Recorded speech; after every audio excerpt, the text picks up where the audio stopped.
విశాఖ జిల్లా భీమిలి నియోజకవర్గం మధురవాడ జీవీఎంసీ 6వ వార్డు పరిధి మధురవాడ నుంచి రేపల్ల పాలెం వెళ్లే 80 అడుగుల మాస్టర్ ప్లాన్ రోడ్డు నిర్మాణ పనులకు ఎట్టకేలకు మోక్షం లభించింది.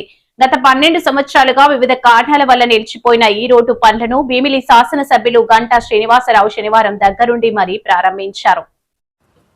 దీంతో రేవళ్లపాలెం గ్రామస్తుల దశాబ్ద కాలపు నిరీక్షణకు తెరపడినట్లయింది. రేవళ్లపాలెం గ్రామంలో రోడ్డు విస్తరణకు సంబంధించి మొత్తం 32 మంది లబ్దిదారులకు జీవీఎంసీ టౌన్ ప్లానింగ్ విభాగం టీడీఆర్లు అందజేయాల్సి ఉంది.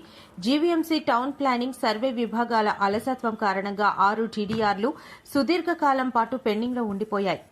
6 నెలల క్రితం వీటిలో 3ంటిని పరిష్కరించినప్పటికీ మిగిలిన 3 లబ్దిదారులు నాగోతి ఎల్లారావు, నాగోతి వెంకటరావు, దేవర తాతబాబులకు టీడీఆర్లు అందలేదు.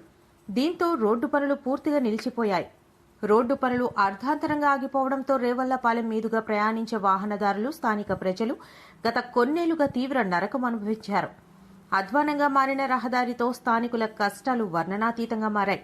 తీవ్రమైన సమస్యపై భీమిలి ఎమ్మెల్యే గంటా శ్రీనివాసరావు ప్రత్యేక శ్రద్ధ తీసుకున్నారు. ఎమ్మెల్యే చొరవతో శనివారం రేవళ్లపాలెం గ్రామంలో 80 అడుగుల మాస్టర్ ప్లాన్ రోడ్డు పనులు పునఃప్రారంభమయ్యాయి. గ్రామస్తుల ఆనందోత్సాహాలు, రోడ్డు పనులు ప్రారంభం కావడంతో స్థానిక ప్రజల్లో ఆనందం వెల్లివిరిసింది. ఈ కార్యక్రమంలో రేవళ్లపాలెం గ్రామానికి చెందిన నాగోతి వెంకట్రావు, పోతిన శ్రీను, వాండ్రాసి వెంకటి, పిల్ల అప్పలరాజు, వాండ్రాసి శ్రీను పాల్గొన్నారు. 6వ వార్డు అధ్యక్షులు గరే గురునాథ్, నోడగల జానకిరాం, వాండ్రాసి అప్పలనాయుడు, రెడ్డి సత్యనారాయణ, నమ్మి రమణ, నాగోతి వెంకట సత్యనారాయణ, కానూరి అచ్యుతరావు, నోడగల అప్పారావు, బోయి శ్రీనివాస్, రమాదేవి, సిహెచ్ సన్యాసిరావు తదితరులు పాల్గొన్నారు.